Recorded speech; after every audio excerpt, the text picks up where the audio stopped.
The most important thing before you start is to call for help. So if you found someone, make sure you get onto... Hello, my name is Hope and I'm the host of Find Your Force, a podcast that's designed to help you unlock your career potential. Now today I'm at a Royal Air Force base and I'm going to be chatting to a reserve all about their life and what being a reserve actually entails. Come with me, this is pretty cool. Now this is a hangar. It's where I'm going to be chatting to my guest today. And we're going to focus all on the weekend and how we can use that time to give us career superpowers. Let's go find my guest. Turn it around and put it down the sand without taking my eye out. Get this for a forest? Yeah. How on earth? The ambulance service was advertising in the back of the local paper and I thought, that sounds interesting. It makes me feel good at the end of the day, knowing that I have made that difference. So I'm joined now by Jim in this pretty amazing location. Can you explain what we're sitting in right now? So we're in a mock-up of a Chinook helicopter, which we would use primarily for training, to make sure that when you're training to deliver the job that you're there to do, the training is as realistic as it possibly can be. So it would be dark, we can play sounds in here, and it will be just as if you were in the air in the real thing. What kind of sounds? So aircraft noise, just, something that would be potentially disorientating, noisy, wind, depending on the training mission itself. It could be that there could be gunfire as an example, just to make it real life, so that you don't want to find yourself having to do what your base training is there to do, deliver medical care, in my case, in that environment, and that be the first time. So it's the old adage of train hard and fight easy. So let's talk about your case a little bit more. If you don't mind introducing yourself, Jim, what you do in a civilian role and what you do in the reserves. Sure. So in my day job, I'm a critical care paramedic with West Midlands Ambulance Service. So my day job is I manage a team comprised of a consultant doctor and a critical care paramedic that runs 24/7, 365 days a year. We're a regional response to major trauma. So my team goes to all of the stabbings, the shootings, the gunshots, the car accidents, people being dragged into machinery, drownings, all that kind of stuff. We go to the really, really sick people that kind of present to the ambulance service. And in the reserves? And in the reserves, so I'm a paramedic again. I'm using my civilian training and qualifications and putting it into a military context. So here I'm one of a number of paramedics on this squadron here. And I could be called to use my medical expertise gained in Civvy Street to any number of military contexts. So it could be being deployed potentially on operations. I do a lot of teaching sometimes with some of the medical courses that are run to help prepare people for when they deploy, etc. So it's quite a multifaceted role, really. Talking about your civilian role in a little bit more detail, it sounds pretty dangerous, traumatic maybe as well, seeing those kind of incidents. What made you want to make your workload even more by joining the reserves? So I guess I don't see this as necessarily increasing my workload. This is an opportunity for me to use the skills, knowledge and experience I've gained over my career in the civilian ambulance service and use them in a completely different way. So I guess the way I'd try and maybe explain that is that if I'm doing something in my military career, I don't really have to really think about how do I give this injection or how do I realign that fracture or whatever it might be from a medical perspective, because that's what I do all day, every day. So it's like second nature almost? Yeah, basically. So it's just about doing something that I'm relatively familiar and comfortable and experienced with, and doing it in a completely different setting, with a different bunch of people and for a different reason. Okay. What else does it give you? You mentioned with a different bunch of people. What kind of people are you surrounded by? So I think one of the things I love about being in the reserves is I come here, once a month on a weekend, and I'm surrounded by a lot of like-minded people with similar, stresses and difficulties in their day job. And this is an opportunity for us to get together, share experiences, what it might be like in Civvy Street, but I guess with a bit of a common purpose as to we've all chosen to join the reserves and join the military. It's a great social circle as well. I get an opportunity to just hang out with people who I've made lifelong friends with through the military now. That ordinarily I wouldn't have that opportunity. It would, I'd probably be at home with the wife and kids. Not that's a bad thing or anything like that, but it just gives me that kind of different group of people. Like I say, we're all like-minded, coming together for the same sort of thing. We spoke about this location and how it's kind of set up in a training way. What other training do you do? There's quite a lot, I suppose, is the short answer. There's quite a lot, and that's one of the challenges probably of being a reserves, is that compared to someone who does the job in a full-time way in the military, you still have to do the same kind of core training. So, and that's where I think having quite lucky there's quite a flexible approach. So there's all the kind of mandatory training that you might have to do that comes with any job, fire safety, lifting and handling, all that kind of stuff. You can do that online now, so you can chip away at that in your home life, as it were, as and when suits. Fitness is an important part of being in the military, so you get to do PT, physical training, most weekends, and there's the dreaded annual fitness test, which you have to pass to remain current and active. We'll do sort of, like I say, the one thing about being a medic in the reserves is that all of that side of training I do in my day job, so I bring my medical skills into the military. So it's a lot of the focus of training is about how you do that and how you use that skills, knowledge, experience or whatever in a military context. So it might be, this is a great example of how do, normally I'd be, in the back of an ambulance or in a field somewhere or something, looking after a patient. Not necessarily in the back of a military aircraft or in the middle of nowhere or a desert or with people shooting over the top of your head, etc. So they can kind of give you the training to take your normal skills and put them into that military environment. Was it quite a big adjustment at first, being kind of, obviously you signed up to it, but being thrown into the deep end with the training and the realness and the rawness that it makes you think of? I think so. And I think, and that's part of basic training, or you either work out whether you like the military or you don't. So you kind of straight in at the deep end. You have to learn, who do I salute to? Who do I call sir or ma'am? Where do I go and have breakfast? Where am I allowed to walk? What am I allowed to wear? How do I iron this piece of uniform? All that kind of stuff. So there's a lot to take on.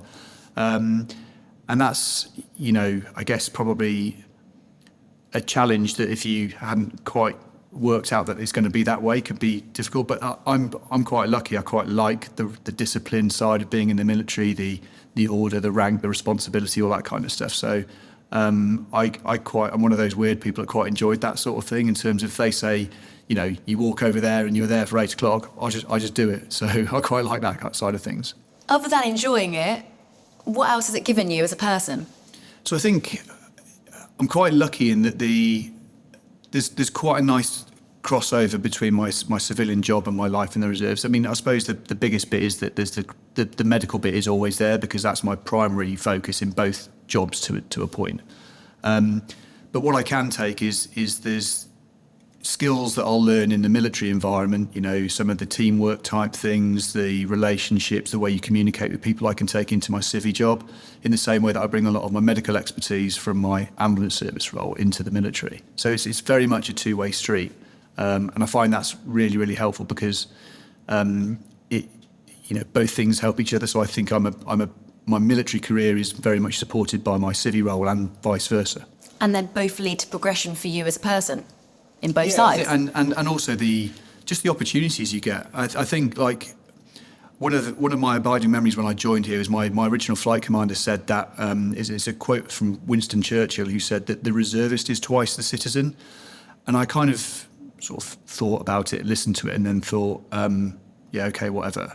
But actually, as my time in the reserves has gone on, I do appreciate that more and more, because I have my family life, my day job, etc. And then I have this whole other world of opportunity and experience and everything, which even if I was full-time in the military, I wouldn't get the flip side that I get in the civilian world. So you get the best of both worlds, really. How do you balance it all? It's tricky, but I think I feel we in the military as reservists are supported. So there's the minimum level of commitment, but modern times have helped in terms of some elements of training can be done online or virtually or whatever. I'm really lucky that the NHS and certainly my employer, the ambulance service, they're very supportive of reserve activity and reserve engagement stuff. So I get an additional, we have a policy, so I get an additional amount of annual leave or reservist leave I can use to help me make sure I can attend the training days that I need to do. But yeah, it's about, I guess it's like anything, if you know, whatever you might choose to do, whether you're volunteering in any capacity in life, it's about just trying to be relatively well organised and managing it all so that you know where you're going to be, what you need to do, and make sure that you keep on top of things. We spoke about the fitness, annual fitness test that you have to pass. What other requirements are there?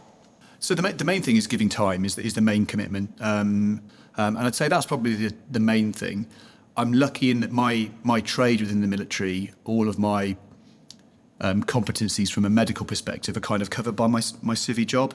So there's all the elements of mandatory training, there's the fitness, and that's, I can't saying that's it. It's not it, because it makes it sound like there's not that much to do. But I think if you're relatively organised and what have you, you can keep on top of it. But in order to join a squadron like yours, the medical side of things, you would need to have a previous qualification. Yeah, so to join a reserve medical squadron in the RAF or to join the military as a reservist in the medical sense more widely, you need to bring, and that's the beauty for the military of having medical reservists, is because they've got that experience and skills from the day job. So whether you're a nurse, a physio, a dentist, a doctor, a pharmacist, a paramedic, whatever it might be, you'll need that qualification in your civilian role to then bring into the military. As well as the qualifications, what kind of characteristics, whether that be personality or just kind of your skills, do you need to have to be successful in the reserves? So I think the biggest one for me, I think, is probably the ability to probably perform when the pressure's on a little bit. And my day job has taught me that when you're, treating patients, car accidents, whatever it might be, is that, when the pressure's on, you've got to be able to perform. And I think that's true in the military environment as well, because although I've not been in a theatre of conflict throughout my military career yet, I hope to deploy in that thing. That's why we joined the military, to serve. But that is probably the ultimate pressure test, isn't it? Is can you do the day job? And in my perspective, can I deliver the medicine, perform those life-saving interventions when quite literally all hell's breaking loose around you? And so that's one of the big things I think helps. And that would help your civilian job as well, wouldn't it? Yeah, very much so, yeah. My day job by its very design is unpredictable. When you go in the day, you don't know, the radio goes off, you don't know where you're going to go, what you're going to see, anything like that. So the kind of ability to go from 0 to 100 miles an hour and be able to perform at the end of it is quite key. So you haven't been deployed yourself, but a lot of your squadron have, am I right? Yeah, that's right. And I think, this squadron has offered my colleagues here so many opportunities. We constantly, if you look across the squadron as a whole, we'll always have multiple people will be in multiple parts of the world doing really interesting things. And then in any number of ways, we've had people go and perform ceremonial duties. We've had people go, obviously, out and support operations by providing medical cover. We have a squadron detachment we have a partner squadron in the US Reserve Air Force. We're going out there in February and March next year to kind of work on those allied relations that we have with our colleagues in the States. So there's lots and lots of opportunities. Whether it's doing something in this country or going abroad, it is the opportunities that exist for you are almost limitless. Reserves work alongside regulars, don't they? How does that work and how does it feel? I think for me is the ultimate test is that if you're ever deployed, you essentially go from being a reservist to a regular, because for the duration of that deployment, you're doing the same as anyone that was in the regulars. So that's kind of the acid test, is to almost for no one to know you're a reserve. So if you keep on top of it, you train well, have that desire to perform, etc., then the acid test really is that when you're deployed alongside your regular colleagues, that actually no one notices and doesn't look at you as a reserve. And that is difficult because it's always the military side of things. Like I say, I'm relatively confident with my medical training, performance, etc. But it's how I will cope and be able to do all the things that are expected of me from a military perspective. But you're set up to be able to succeed. So, for example, before you go anywhere, you'll have a period of pre-deployment training where you're essentially, as part of your deployment before you go where you're going, you'll have all the relevant courses, all the relevant learning that you need to do. So you'll essentially be a full-time member of the military for anything from 3 to 10 weeks before you go somewhere. So you kind of get that period of time to acclimatise and feel like you are a regular as opposed to a reserve. It must feel quite nice for your mental health to kind of carve out this place that's just for you. Yeah, I think so. It gives me, whether it's once a month, once every couple of months, it's a kind of I look forward to coming here. I get to see some friends. I get to do things that I really enjoy. It offers me opportunities to lead on to other things as well, in particular. And although physically you might be a bit tired because there could be long training days, etc. But come Monday morning again after a training weekend, I do feel a bit refreshed and sort of reset, I suppose.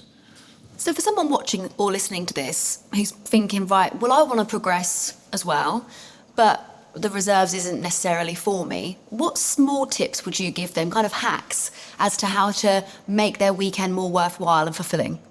I think if you're thinking about something, just do it, whether it's going and taking up a sport, maybe a team sport or whatever, or an individual sport. Just get out there and do it. My experience with anything like that, whether it's been joining the reserves or anything like that, is very much that actually there's a lot of people out there that will help and support you do that kind of thing, and it's not as scary as you think. So I just say, just back yourself and go for it. The Royal Air Force is very challenging, and with that, I think you've got some challenges for me, haven't you? Yes. Yeah. What have you got in mind? We're going to put you through your paces and see whether you can potentially help people that might need some help. Well, let's give it a go. Okay. Okay, you've brought me here, Jim. We've got this man who's looking a little bit troubled. Yep. What are we doing? So this is a sort of typical training scenario that we might use. So we were in the back of one of our mock-up aircraft. This is a Puma. And for kind of this scenario, what we're going to do is you and I are going to basically try and give some help to our patient here. So we're going to assume that this patient has broken his left thigh bone, his femur, and we're going to splint it. So we're ignoring the fact that the other part of his leg's... So that bit's dealt with. We've got a tourniquet on that. So this is about trying to look after his broken left leg now. That's the challenge, okay? Has he got a name? His name's Christian. It's a challenge in itself, getting in. So this is a traction splint which will realign a broken thigh bone. So it's this leg we're worried about? This leg. So we're going to say he's broken this bone in his Cool, thigh. you're in a bad way. You've got one leg cut off and you've got a broken leg, but it's going to be all right. You might have to get used to getting up close and personal with Christian. So what we need to do is put this strap on. So we need to go under his leg, around his leg, so and then it clips in with this bit on the outside of the leg. Okay, and tighten it up. It's tight, not too tight, but tight enough.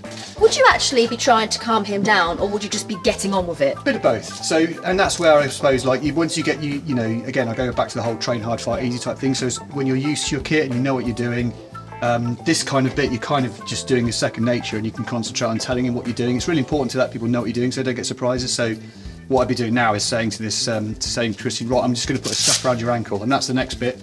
So this will go around the bottom of his leg. So this one just straps around the bottom here. Feels so freaky. Like so. Okay. Okay. So I want you to it all to sort It's of like a magician's wand. Yep. And the bit with the hooked bit on wants to come, so you want to turn it around and put it down this end without taking my eye out. That's it.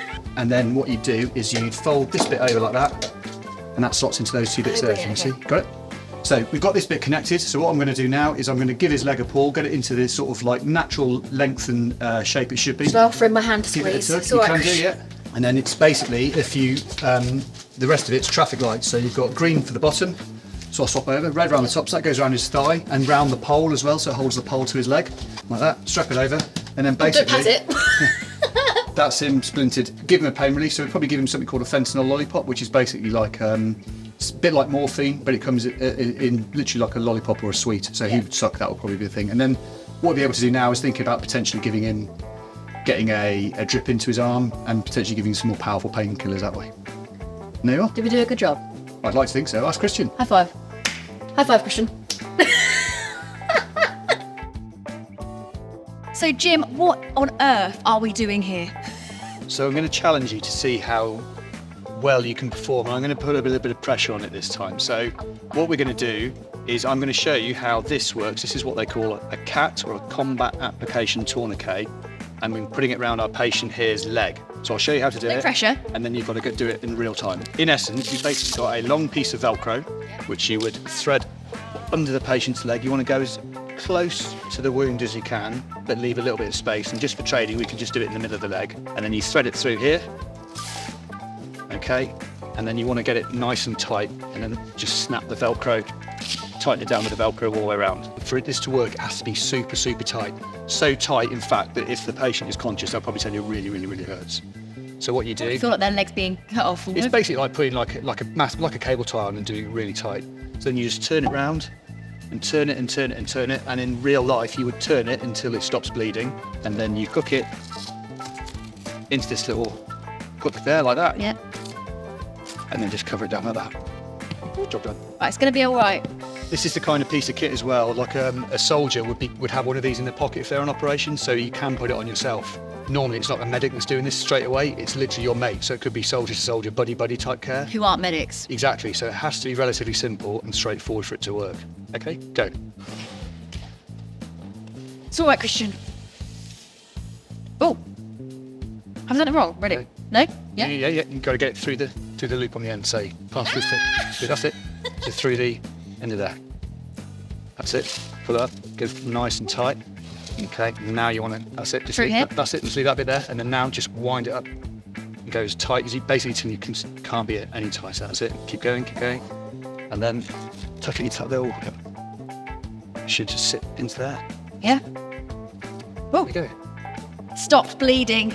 He's all right. There you go. Job done. Did I do all right? Another life saved. Hey, there we go. Tell me where we're walking through. What is this? So this is another one of our sort of like semi-permanent setup training facilities. So this is what we would call the Roll 1, which is basically a mobile sort of hospital to a degree that would be deployed, and we can take this over. And this is the kind of thing that would go up in 24, 48 hours and provide an initial kind of like facility where you could start looking after patients, etc. And we've got this man on the floor. Yes. What are we doing with you? So basically, we're going to just make sure we're comfortable with doing one of the most basic but the most life-saving intervention you can do, which is CPR. Oh, I'm intrigued about this because I've never learned how to do this, and actually I'd really like to. Okay, well, the teaching is really, really simple. It's designed to be as simple as possible to make it effective. So all we're going to concentrate is chest compressions, because in the event of someone going into cardiac arrest, which is when the heart stops beating and you stop pumping blood around the body, what you want to do is take over from the heart and physically pump it so that the blood goes around to all the vital organs like the lungs, the brain, etc. like that. So it's really, really simple. All you do is ideally you want to try and get onto the patient's chest. This is one of our mannequins here, so he's got a t-shirt under here, but that's fine. And then basically interlock your fingers like this, two hands. Use the heel of your hand in the centre of the chest, literally just between, like, you know, middle of the breastbone, between the nipples, middle of the chest. Lock your arms out and use your body weight. And it's basically just push hard and fast in the centre of the chest. Don't you have to do that to a song? You can do. There's a number of ones you can do. Nelly the Elephant is quite a good one, or Staying Alive is the classic one. That's because the one it's, yeah. you know, it's a great disco tune and it's telling you what you're hopefully going to be doing. That's the one. Should I rock and roll? Yeah, go for it. How long do you do it for? In essence, basically until you, I mean, the most important thing before you start is to call for help. So if you found someone, make sure you get We onto, should do that. Actually, someone might come. make sure you get onto the phone, call 999, tell them the patient isn't breathing, their heart's not beating. It is just fingers together, lock your arms out, use your body weight and push hard and fast in the centre of the chest. Like that? So that's probably a bit fast. This is where singing like the Bee Gees song or Nelly the Elephant is really helpful to get you to about, you want to be doing about 100 to 120 compressions a minute roughly.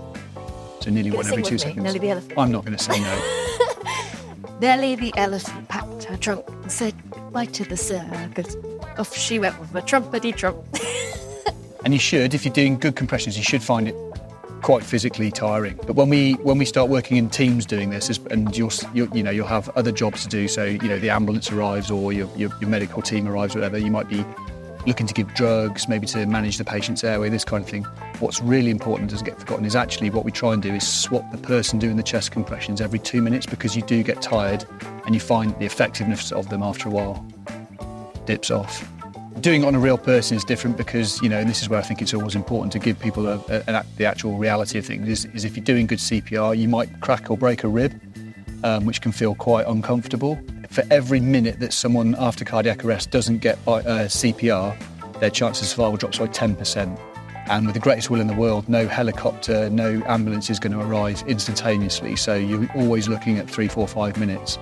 So if no one's doing CPR in that time, you're already down to, looking at a 50-60% chance of someone surviving at best. So the immediate bystander CPR is absolutely incredible because nothing else works if that initial phase doesn't happen in someone's care. We've spoken a lot today about kind of what the reserves gives you in terms of confidence and the skills and the social life, but knowing that you've got the knowledge to save a life, how does that make you feel? I don't necessarily know that I ever think about it like that because it's part and parcel of my job. You do find some people come to you and say, like as a paramedic, I couldn't do your job. But then I look at other people in other professions and go, I couldn't do that because it's just... And that's why what happens fundamentally is you just rely on your experience and your training. If you're trained well, you just... you're able to kind of go into knowing what to do when the pressure's on and everything's going a bit crazy because you drill it, you practice it, you train it. And that's the same for your military skills as it is for my civilian role as well. So we've definitely learned that CPR is something worthwhile knowing. So I recommend people watching this to go and learn that properly rather than taking my lead. I was all right, wasn't I? But I'm not a professional. Absolutely. What other takeaways would you like to give people who are watching this episode? I think the thing to do is if you've got something that you want to do, is don't be afraid to go and do it. Get involved. The first step is always the hardest, but actually... my experience is very much that people are out there to support you, whether it's joining the reserves, going and playing with your local sports team, joining the scouts or the guides or something like whatever it might be in a voluntary role or anything like that. There's so much out there that you can do, and if you're prepared to give the time, just get involved and go and do it. Right, well, Jim, thank you so much for all your insights and for taking the time to challenge me and talk with me today. Let's do his jacket up. I think he's feeling all right now. There we go. Thank you for joining me for Find Your Force. We've had a great time. And if you've enjoyed this episode, make sure you like, subscribe and share with your family and friends. It really does make a difference. Goodbye from us.